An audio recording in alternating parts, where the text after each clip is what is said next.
Hey guys, Midway Piper here. Hope all is going well. Just to get the housekeeping out of the way real quick, today is day 2 of the 2025 Codger Challenge.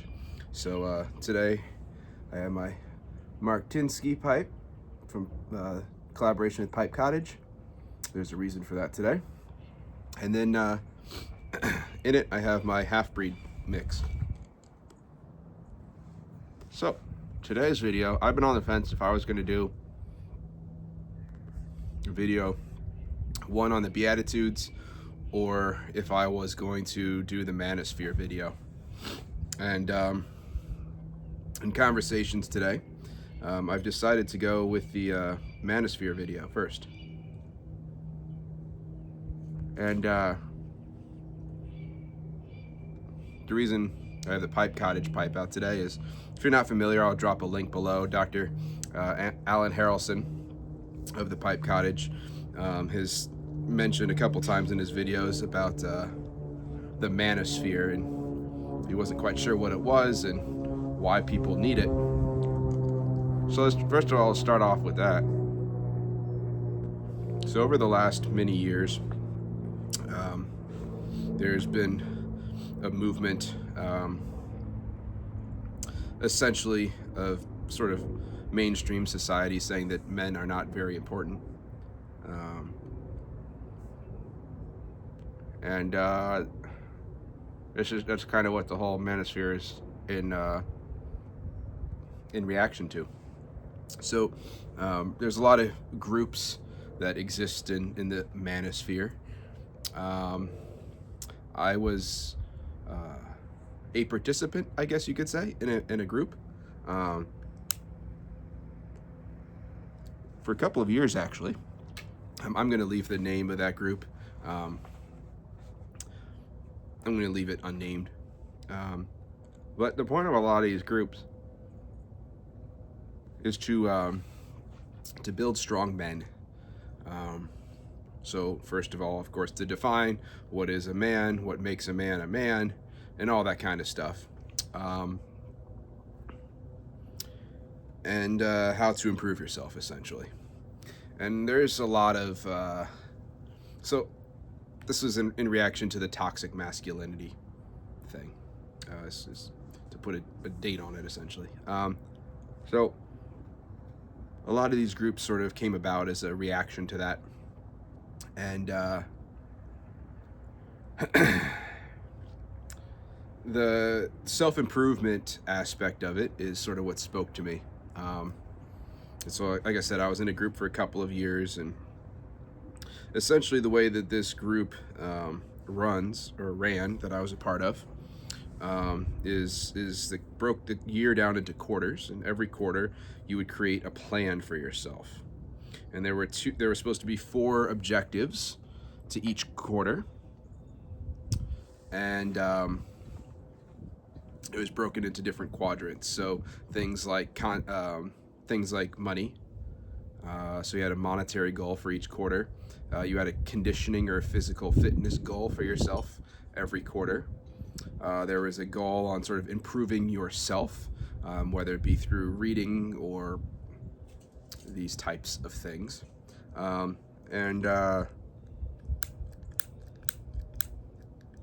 be damned if I can remember the last one. But anyways, so I did that for a while, and the movement was full of there's a lot of great guys there.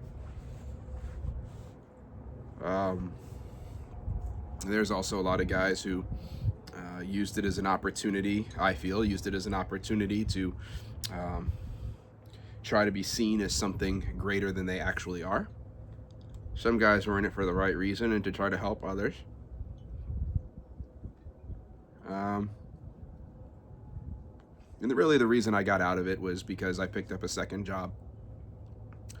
And, between being a husband and a father and working 2 jobs, I just didn't feel like that was something I needed to be doing anymore. I had done it long enough. I could do it on my own.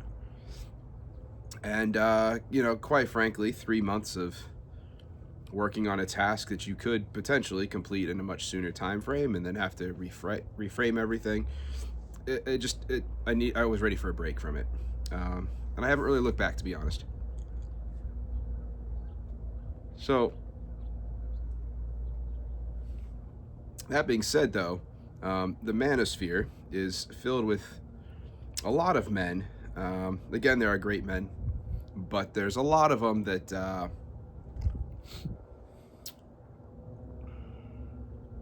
that are completely missing the point. I still follow part of the group on social media, and one of the questions the other day that really got to me was reminded me of why I'm happy to not be there anymore.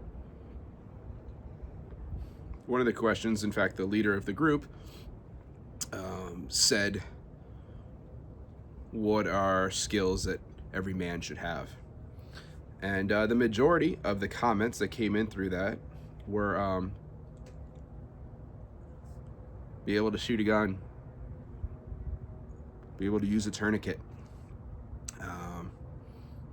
all the macho things that, make men feel manly.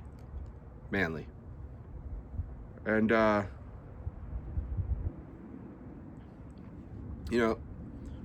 that annoyed me. Sure, those can be important skills, but those aren't skills really that I think make a man. And in fact, I don't really know why we're so dead set on, what makes a good man, what makes a good woman. As a reaction, of course, there's women's groups now. And,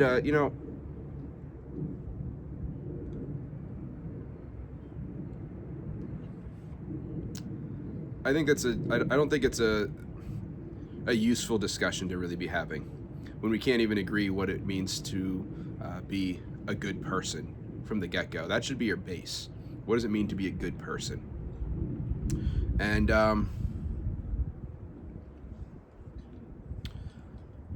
going to be honest, I don't think most people have any idea what that even means.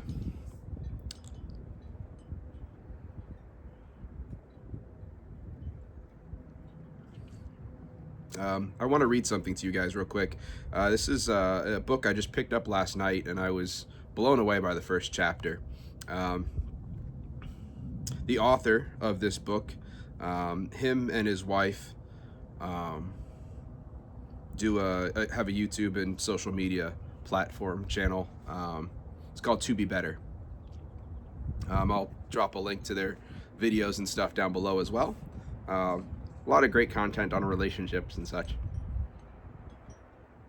And the husband put out a book, and it's called No One's Coming to Save You, and his name is Christopher Burkett. I just wanted to read this to you because I read this last night, and it was powerful. Chapter 1 starts off strong. Who are you? It seems like such a simple question, doesn't it? But the moment someone asks, most of us stumble. We try to give an answer that satisfies them, yet it often leaves us feeling hollow. Maybe you'd start with the obvious, your name. But that's not an answer, that's a label. Your name isn't you. So dig deeper. I'm a husband, I'm a father, a business owner, a man. But those aren't who you are. Those are roles you play. Those are expectations society has placed on you. Strip them all away, and what's left? Let's face it, most of us don't know. Here's the uncomfortable truth. We live in a society obsessed with labels from the moment we're born. Labels are slapped on us, defining who we're supposed to be and how we're supposed to fit in. Boy, girl, son, daughter, quiet, smart, lazy, difficult. These labels start small, but as we grow, they multiply. And by the time we're adults, we're buried under a mountain of them. I'm pro-life, I'm pro-choice, I'm a Democrat, I'm Republican, I'm gay, I'm straight, I have ADHD, I'm an abuse survivor. The world is addicted to labels, and we've been taught to be too. Fuck your labels. Let's take a step back and look at those labels actually. On the surface, they seem helpful. They give us a way to identify ourselves, to belong to a group, to feel like we're being part of something larger. Labels can even make us seem validated and understood. But here's the catch. Labels don't define you. They confine you. Every label you take on becomes a box. Sure, it might feel comfortable at first. Labels give you a sense of certainty in an uncertain world. They let you plant your flag, declare your identity, and find your tribe. But over time, those labels start to limit you. Think about it. If you identify as one thing, you're automatically excluded from being something else. Labels force you to pick a side, to take a stance, to stick to a script. The more labels you adopt, the less room you have to grow, change, and evolve. The worst part, labels often stop us from asking deeper questions. Once you've labeled yourself, the work feels done. I found the answer. But what if the answer isn't enough? What if the truth of who you are can't be summed up in the words or a phrase? Take a moment to really think about this. Who are you without your labels? When you strip away the name, the job title, the roles, and identities, what's left? Most of us don't know because we spent our whole lives hiding under labels. We've let them become shortcuts for understanding ourselves and others. But here's the thing, you're not a label. You're not a list of bullet points or a collection of hashtags. You're a human being. You're a story.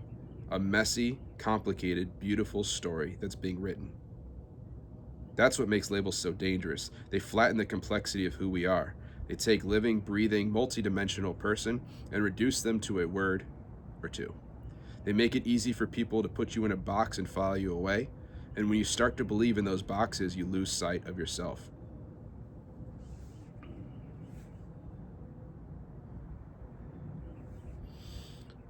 So again, that's No One's Coming to Save You by Christopher Burkett.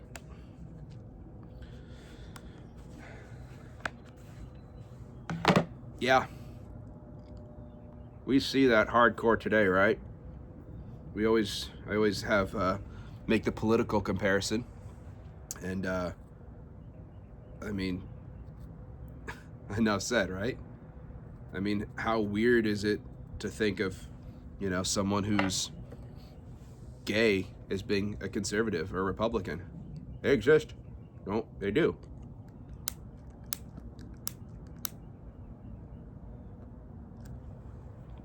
The identity politics that people play, have been playing, it's all based on those labels.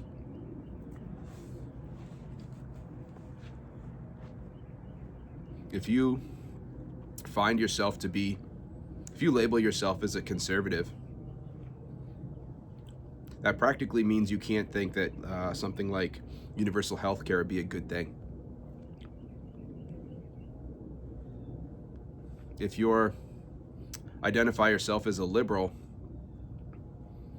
all of a sudden now that means that you can't support cutting waste, fraud, and abuse in government. Why?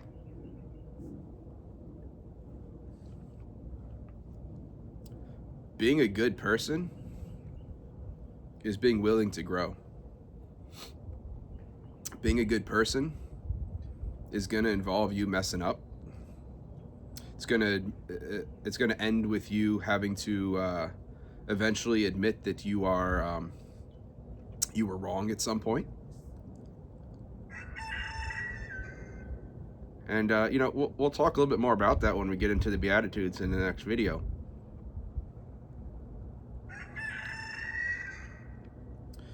Life is not an easy thing. It's complicated. We are complicated creatures. We make everything far more complicated than we need to. And that makes everyone's lives more difficult. In fact, I'd go so far as to say, in a lot of cases, if you try to do the right thing by other people, you get taken advantage of. It's the reality.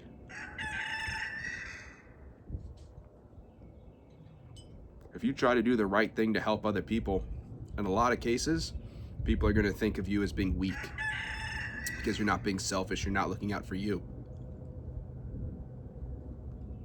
That's the reality. And so the question then becomes, why should I care about anybody else? And that's a question only you can answer.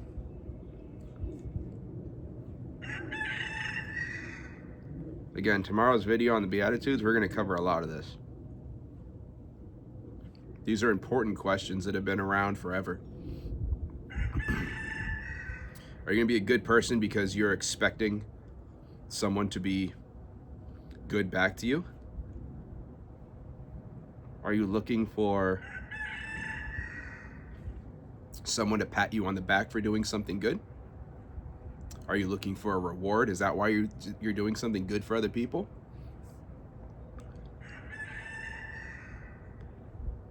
Or are you being a good person because you feel as though that's the right thing to do? Something in you, a core lesson that you've been raised with, has told you that there aren't enough good people in the world and that you should do your best. That's how you should spend your time on this planet.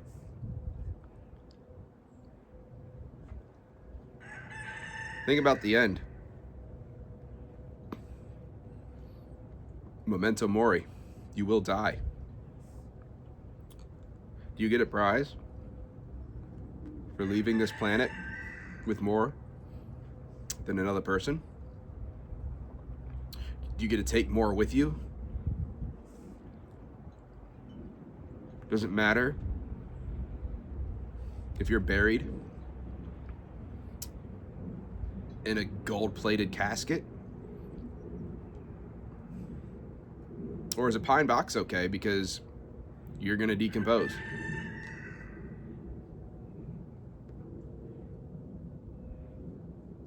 Maybe you'll be cremated. See, all of us expect to live long, full lives. But the reality is, shit happens. And something could happen on your drive home. And if you've lived your whole life, if you say, you know what, I'm going to be all about me right now. I'm going to be all about me. I'm going to make my money. I'm going to make my life. And then when I've made my money, when I've lived the life I want to live, then I'll be able to give back more. Then I'll be able to be a nice person. But for right now, I won't be able to be a nice person if and get my own. Get what I deserve.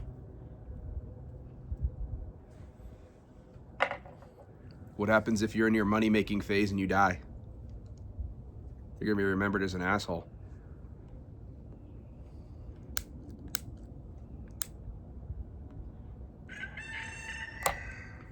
It's a harsh things to think about. But at the end of the day, these are the most important things that we should be thinking about. Shouldn't be spending all your time thinking about how you're going to screw somebody over and make a bunch of money. What about being in traffic? What about sitting in traffic? Are you that person that's tailgating somebody? Are you that person that's so angry at Elon Musk right now that you're going out and graffitiing somebody's car? You don't know anything about that person. Maybe they worked their ass off to earn that car, to make the money to buy that car. They worked years for it, and that was their goal. And then you come along, you graffiti their car, and now they have to get it redone. Their insurance is going to go up. You've made their life a living hell because you were so insecure. And that's a lot of what it comes down to, is your insecurities. Now, when I say these things, I'm not talking about, everyone. I'm telling this as much to myself as to anybody else. In case you didn't notice, I'm a ginger. I know, shocker. I'm a ginger. And one thing that gingers are known for is having a short fuse. I don't know why that is, but I find it to be pretty true. I have to catch myself very frequently from being angry about things. Your simple actions, reactions, answers to simple things can affect someone else's day. If somebody comes up to you and says, "How you doing today?" and they're kind of having a rough day, and you say, "My day's going horrible. This happened, that happened." Is that going to help somebody? No. But what if you said, "It's a beautiful day. Got a family that loves me. How could it be bad?" Think about that. Hold on. All right, sorry about that, guys. I'm back. My wife and son just got home, so I want to go say hi to them real quick. But I think you get the point, right? I think you get the point. You have to reevaluate what's important to you. You have to look at the big picture, the whole thing, and make your decisions accordingly. I'm happy to, give my opinion on things. I think everybody's got the right to give an opinion on things. But just because you like the opinion of somebody doesn't mean that it's the right answer. So,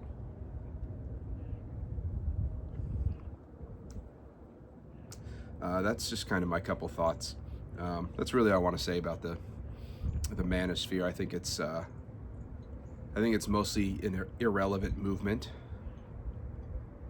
ultimately, because we have to start figuring out what it means to be a good person first. I don't care what your skills are. There's no skill that makes you a great man or a great woman or the best parent, the best mom, the best dad. It's different for everybody.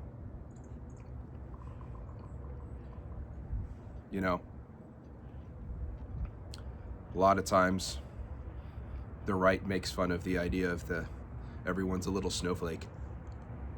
But you know what? Everyone's different. Any parent of multiple children will tell you that each one of their kids was very different. The way you raise one kid is not the way you're going to raise another kid.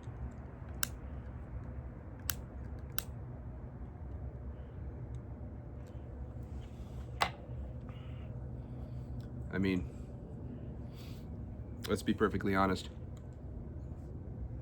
When you were growing up, there's a very good chance that you thought your parents knew what they were doing, raising you. And you get older, and you become rebellious. You think they don't know anything. And then eventually, hopefully for you, you become a parent to your very own child. And you realize neither of those two are true. If there was one good way to be a perfect parent, there wouldn't be a parenting section at every bookstore. There wouldn't be multiple books written on it. There would be one definitive volume. And that doesn't exist, because there is no one good way. Being a parent is a very difficult, challenging thing. And it's also one of the greatest things in the world. And I think everyone should have the opportunity to do that. It's one of the most important ways to stop being selfish. When I see selfish parents, it's blatantly obvious. Their kids are generally pretty miserable. You see it a lot, especially with high school sports. And even younger than that, really, it could be.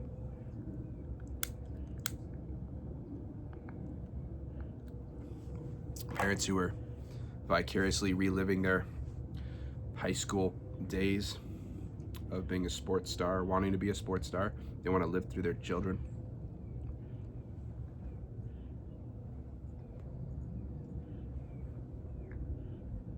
Don't do that to your kids. But ultimately, at the end of the day, the most important thing is you becoming a good person. And if you learn anything so far, it's that I can't define that for you. No one else can define that for you. That's something that you need to figure out. But I'll tell you what. So we'll cover in the next 2 videos, we'll go over the Beatitudes. And there's a lot of great pointers in there. There's a lot of great takeaways. A lot of really important lessons in there. And if that's something that piques your interest, go look them up yourself. Or chime in for the next couple of videos, because we're going to be going over them. It's a pretty long section of the book of Matthew. It's a huge chunk of red letter text, meaning it's the words of Jesus. So yeah, go look it up, go skim through it, but we'll talk about it in the next couple of videos. All right, that's it for today. I hope you all got something out of this. I hope you enjoyed. Please leave comments down below. I'd be interested in your thoughts on this. But this is something that's really been on my mind the last couple of days. So I want to take a few minutes and talk about it. That's all for today. Thank you all very much for watching. And I'll see you in the next video. We start covering the Beatitudes. Bye.